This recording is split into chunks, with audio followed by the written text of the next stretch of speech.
Hello everyone, dear students. आज हम new topic start करने जा रहे हैं जिसकी हेडिंग है पोटेंशियोमीटर। ये बहुत ही इम्पोर्टेंट क्वेश्चन है, ये भी एग्ज़ाम में अक्सर पूछा जाता है। पोटेंशियोमीटर जैसे इसका नाम ही है, पोटेंशियल को मापने वाला meter. It is a device use to measure an unknown EMF, यानी ये ईएमएफ को पता लगाता है और या फिर पोटेंशियल डिफरेंस एक्यूरेटली, और पोटेंशियोमीटर से मापा गया ईएमएफ या पोटेंशियल डिफरेंस ज़्यादा एक्यूरेट होता है as compare to measured by voltmeter. It can also be use to find internal resistance of the cell. ये सेल की इंटरनल रेजिस्टेंस को भी ढूंढने के उपयोग में लाया जा सकता है। फिर है इसके बाद इसका प्रिंसिपल, कि किस बेसिस पे प्रिंसिपल होता है, कि ये फिजिक्स के कौन से लॉ पर डिपेंड करता है। यानी when a constant current flows through a wire of uniform cross sectional area and composition. ये कहता है कि एक वायर है जिसका यूनिफॉर्म है क्रॉस सेक्शनल एरिया, यानी उसकी मोटाई जो है वो पूरी वायर में एक जैसी, एंड कंपोजिशन, और उसकी जो जिस चीज़ से वो मिल करके बना है, कॉपर है, जिंक है, आयरन है, जो कुछ भी उसके अंदर मिक्स है, वो उसकी कंपोजिशन भी थ्रू आउट सेम है। देन तब उसमें से जो करंट फ्लो कर रहा है वो डायरेक्टली प्रोपोर्शनल होगा the potential drop across any length of wire. तो जो उसके वायर में से जब करंट जा रहा है तो वायर की अपनी रेजिस्टेंस भी होती है, वायर की कुछ रेजिस्टेंस होती है और उसमें से करंट जाता है।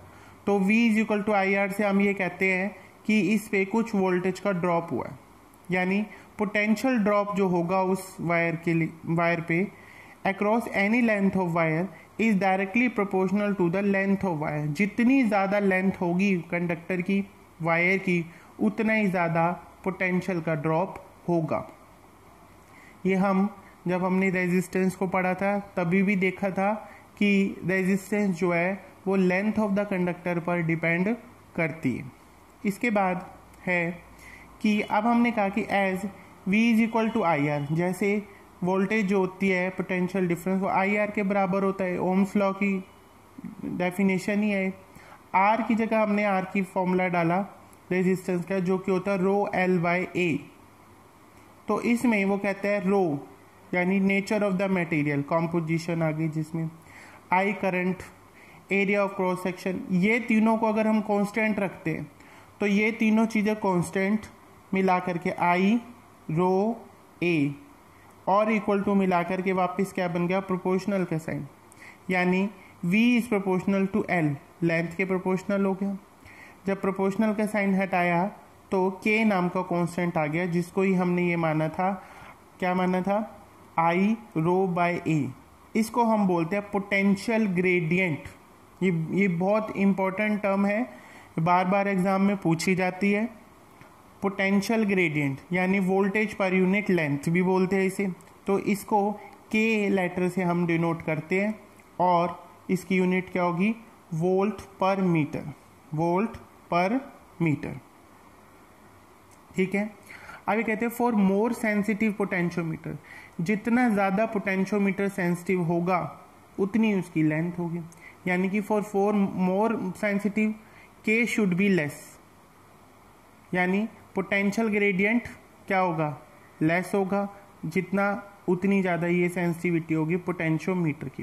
क्योंकि K का फॉर्मूला क्या है, पोटेंशियल ग्रेडियंट का V अपॉन L, ये लेंथ और K यानी ग्रेडियंट, ये दोनों क्या है, इन्वर्सली प्रोपोर्शनल है। इन्वर्सली प्रोपोर्शनल होने की वजह से इन दोनों का रिलेशन अपोजिट होगा। उसके बाद हम स्टार्ट करें एप्लीकेशन ऑफ पोटेंशियोमीटर, यानी पहला इसका एप्लीकेशन या पहला इस्तेमाल कह लो, determination of potential difference using potentiometer, यानी पोटेंशियोमीटर का इस्तेमाल करके वोल्टेज का पता लगाना। एक तो हम वोल्टेज को कैसे मापते हैं, वोल्ट मीटर से, एक अभी इससे मापेंगे पोटेंशियोमीटर से। अब जो ये पोटेंशियोमीटर होता है इसके अंदर क्या होती है, एक लॉन्ग वायर होती है, जैसे ए से स्टार्ट हो रही है ये वायर और बी पे ख़त्म हो रही है। ये 4 वायर वाला, ये 400 मीटर यानी 4 मीटर की लंबी वायर है। इसको यहाँ ए से लेकर बी इतना लंबा यहाँ पे नहीं लगा सकते थे, पूरा सीधा ऐसे नहीं कर सकते थे, इसलिए हमने इसको ए से पहले यहाँ तक 1 मीटर, फिर ये कॉपर की स्ट्रिप लगी हुई है बीच में ब्रास की, ठीक है, ये फिर यहाँ से यहाँ तक 200 सेंटीमीटर होगा, फिर ये बीच में यहाँ से यहाँ तक ये फिर ब्रास की ये स्ट्रिप है, ये गुड कंडक्टर है इसलिए ये लेंथ नहीं मानी जाएगी। यहाँ से लेके यहाँ तक फिर 300 और फिर यहाँ से लेकर के यहाँ तक ये 400, यानी 4 मीटर की ये लेंथ है। 4 वायर का पोटेंशियोमीटर है। ये 10 वायर का भी आता है। अब ये ए से लेकर के बी के बीच में हमने यहाँ पर ये बैटरी लगाई है, ठीक है, बैटरी लगाई है, उसमें से करंट जाएगा, battery is a source of voltage का है और उसकी वजह से क्या होगा, करंट होगा। तो यहाँ पर एक एमीटर लगा हुआ है। एमीटर जो है वो हमें करंट कितना है कितना नहीं, कितना सर्किट में करंट फ्लो करा उसको रीड आउट करके बताएगा। जोन सा टर्मिनल बैटरी का इधर होगा वही वाला टर्मिनल एमीटर का यहाँ जोड़ा जाता है, यानी कि यहाँ पर अगर नेगेटिव है तो यहाँ पर भी क्या आएगा, नेगेटिव। और इसके कनेक्शन भी आपको ध्यान रखने हैं, ये हमने प्रैक्टिकल भी करके देखना है कि जो बैटरी का पॉजिटिव टर्मिनल है उसको हमेशा ए पॉइंट से जोड़ना है और जो बैटरी का नेगेटिव टर्मिनल है उसको एमीटर से होते हुए बी पॉइंट पर जोड़ना है। अब ये एमीटर जो है उसकी एक वायर किस पे जा रही है, रियोस्टैट पे। रियोस्टैट क्या होता है, रियोस्टैट होता है it is a device to control the amount of current flowing in the circuit, यानी सर्किट में कितना करंट फ्लो कर रहा है उसके अमाउंट को ये कंट्रोल करता है, यानी रेजिस्टेंस बॉक्स भी कह सकते हैं एक तरह से आप इसको। पर ये एक सिरामिक की ट्यूब होती है और उसके ऊपर इसे लपेटा जाता है, उस तरीके से होती है और ये इसका दूसरा एंड जो है वो बी पॉइंट से जुड़ जाता है। ये यहाँ से लेकर के इसकी लेंथ यहाँ तक की 100 है और इसके पैरेलल ये हमने एक ये स्केल इसके ऊपर लगा होता है, वुडन स्केल, ये 1 मीटर का होता है, ठीक है। फिर ए के साथ यहाँ पर, ए के साथ यहाँ पर हमने एक ये इंस्ट्रूमेंट लगाए हुए है जो हमें पोटेंशियल की वैल्यू को बताएगा और इसकी दूसरी जो एंड है उसको जोकी से जोड़ा जाता है। आज मैं आपको जोकी, रियोस्टैट, बैटरी, एमीटर इन सब के सिंबल की पिक्स भेज दूंगा जिससे आप पहचान पाएंगे कि ये क्या क्या चीज़ें। ये वायर जो है ये इसके ऊपर से क्रॉस जा रही है इसलिए हमने इसे ऐसे घुमा करके इसके ऊपर से डाला है।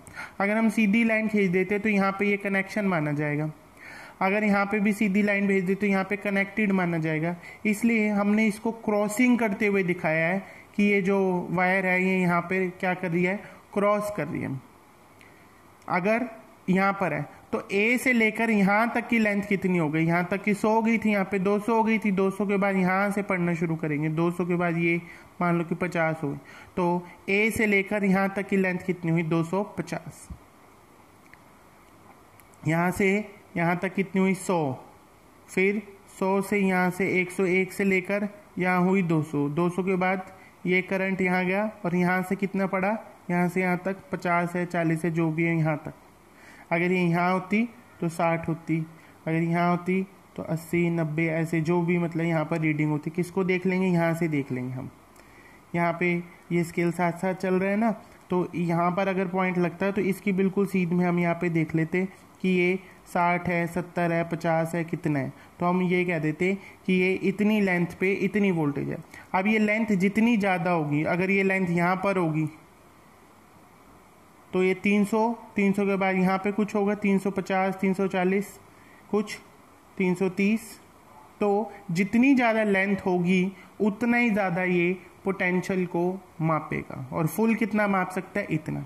यानी ये यहाँ से 0 से लेके 400 तक टोटल वोल्टेज उतनी ही माप सकता है। इससे जो ये सोर्स वाला EMF का जो ये सोर्स है इससे तो कम ही वोल्टेज को ये माप सकता है, इससे ज़्यादा को नहीं माप सकता। ये इसका ड्रॉबैक है। आप मान लीजिए ये अपने सोर्स से ज़्यादा वोल्टेज को नहीं माप सकता।